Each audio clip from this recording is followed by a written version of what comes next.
আমার ও ফোনটা বিক্রি করে দিয়েছে, তার ফোন বিক্রি করে দিয়ে সে তার চিকিৎসা ব্যয় নির্বাহ করতেছে। গত রাতে একজন ফোন দিয়ে বলছে তার বাড়ির নতুন হাড়ি পাতিল যে পাতিল আছে, পাতিল বিক্রি করে দিছে সে। আমার কাছে আপনাদের সামনে কথা বলতে সেগুলো মিথ্যা বলতেছি না, সে পাতিল বিক্রি করে দিছে।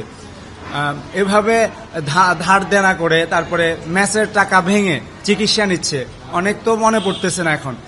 ইভেন কি পাসপোর্ট অফিসে গিয়ে ছবি তোলার জন্য আমার ছোট ভাই 1.5 ঘন্টার মতো দৌড়াদৌড়ি করে লাস্টে ওনাদেরকে বললাম আমি কিছু না, আমি তো অসুস্থ মানুষ, দাঁড়াইতে পারতেছি না, আমার হাঁটতে চলতে অনেক কষ্ট হয়, আমাকে যদি একটু ফেভার করতেন। ও তারপর অনেক কষ্ট করে 1.5 ঘন্টা পরে গিয়ে অফিসারদের সাথে কথা বলতে পারে, তারপর আমাকে একটা ওরা সুযোগ করে দেয়। এখনো আমার পাসপোর্টটা পেন্ডিং এ আছে, এখন পুলিশ ক্লিয়ারেন্সের মধ্যে পেন্ডিং এ। আমি আপনাদেরকে দেখাতে পারবো দরকার যদি আপনারা দেখতে চান। এখানে আবার ভিসা প্রসেসিং, যারা ইতোমধ্যে বিদেশ গেছে তাদের সাথে আমি কথা বলছি, কি পরিমাণ যে কষ্ট নিগ্রহ। এখানে আমার যারা মন্ত্রণালয়ে আছে বা যারা আমলারা আছে তারা কোনো ধরনের কোঅপারেট করতেছে না। ওখানে থাই এম্বাসি তারা নিজেদের কোন রকম প্রুফ ছাড়া নিজস্ব মানবিক দিক বিবেচনা করে করে দিছে, ভিসা করে দিছে। এই ছেলেটা আহত, তারা কোনো ধরনের প্রুফ চায় না, শুধুমাত্র দেখছে যে তার মেডিকেল, সে অরিজিনালি আহত, মানবিক দিক থেকে তারা ভিসা করে দিছে। আর আমাদের যারা মন্ত্রণালয় আছে তাদেরকে একটু বলা হয়েছিল আপনারা একটা ফোন কল দেন একটু ওই ইয়াতে এম্বাসিতে যেন আমাদের ভিসাটা করে দেয়। তারা একটা ফোন কলও দিতে পারে না, তথাকথিত একটা কাগজ দিয়েছে যে কাগজের কোনো ভ্যালু নেই। মানে আমাদের এখন পরিস্থিতি, কেউ যদি বিদেশ যেতে চায় বা, আর এখন আমি ডাক্তারদেরকে করবো না, ডাক্তার ওনারা খুব চেষ্টা করতেছেন। কিছু ডাক্তার আছে পৈশাচিক, যারা আওয়ামী বা মুজিব ছানা যাদেরকে আমরা চিনি। এই ধরেন নিটোরের যে পঙ্গু হসপিটালের যে বর্তমান পরিচালক আছে আনিসুজ্জামান, এরা তো মুজিব ছানা। এই মুজিব ছানাগুলো এখনো বসে আছে। আমি জানি না আমার সরকার কেন এদেরকে এখনো রিপ্লেস করতেছে না এই মুজিব ছানাগুলোকে। আমরা গতকাল আমার স্বপন ভাই সহ আমি গেছি, আমাদেরকে ছেলেরা বারবার ফোন দিচ্ছে যে ওদেরকে একসাথে রুগীদেরকে কোথায় সিআরপিতে পাঠিয়ে দেওয়া হচ্ছে। নিটোর হচ্ছে সরকারিভাবে সরকারি হাসপাতাল এবং কি পুনর্বাসন কেন্দ্র। সরকারি হসপিটাল থেকে আপনি বেসরকারি জায়গায় পাঠাবেন কেন? পরবর্তীতে যখন আমরা যাই উনি অস্বীকার করে যে উনি এ ধরনের কোনো কথা বলে নাই। পরবর্তীতে ওনার সাথে আমরা দেখা না করে, কথা না বলে পরবর্তীতে চলে আসে। ওনাদেরকে বলে আসছে তোমাদেরকে যদি আবারও ফোর্স করে তারপর আমরা পরবর্তীতে স্টেপ নিব। আমি আমার ইন্টিম গভর্নমেন্টকে অনুরোধ জানাবো এই জাতীয় যারা মুজিব ছানা আছে তাদেরকে অতি অনতবিলম্বে আপনারা অপসারণ করেন। এবং কি যিনি স্বাস্থ্য সচিব আছে উনি নাকি ভুলে যান, ওনার কিছু মনে থাকে না।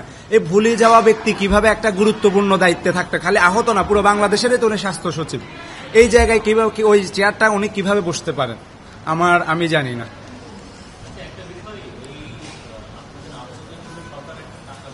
জি আমি বুঝতে পারি, জুলাই ফাউন্ডেশন সেটা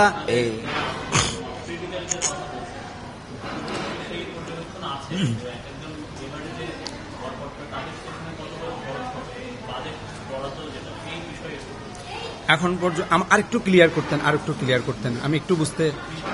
জি জি জি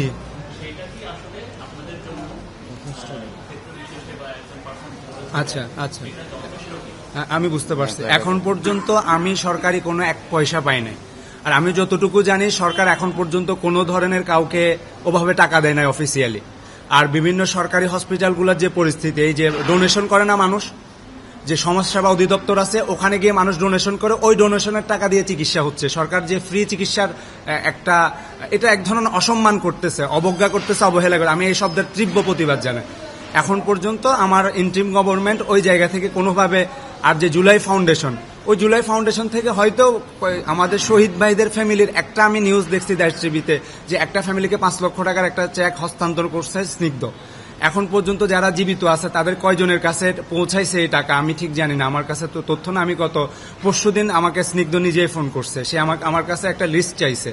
এখন আমি কি গভর্নমেন্ট নাকি, সে আমার কাছে কেন লিস্ট চাই আমি সেটা জানি না। সে কিন্তু আন্তরিকতা থেকে চাইছে, সেটা আমি বুঝতে পারছি যে সে আমাকে চিনতে পারছে বা আমার সাথে যারা আছে তাদের একটা লিস্ট চাইছে। আমার বক্তব্য হচ্ছে আমার থেকে কেন লিস্ট চাইবে? রাষ্ট্র আছে, গভর্নমেন্ট আছে, যারা কাজ করতেছে তাদের থেকে লিস্ট চাইবে, তারা করবে।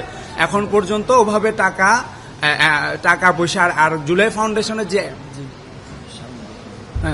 ফাউন্ডেশনের যে 100 কোটি টাকা, ধরেন আমার ওখানে বলা হচ্ছে পুনর্বাসন, প্রতিনিয়ত লাশের মিছিল বাড়ছে, প্রতিনিয়ত মৃত্যুর মিছিল বাড়ছে। আমি যদি ওই ফ্যামিলিকে জিজ্ঞেস করা হয় তাদের কোনো খোঁজ খবরই নেওয়া হয় না। জাস্ট 2-1 জন। আপনারা ইয়ামিনকে দেখছেন না, যে ছেলেটাকে পুলিশের ইয়ার উপর থেকে ফেলে দিছে, ওই ফ্যামিলিটার খবর জানেন না। সর্বশেষ ইয়ামিনের যে ভিডিও করে, সম্ভবত উনি মাছরাঙ্গা টেলিভিশনের সাংবাদিক ছিলেন, ওনার 2টা চোখ গুলিবিদ্ধ হয় ছড়া বুলেটে।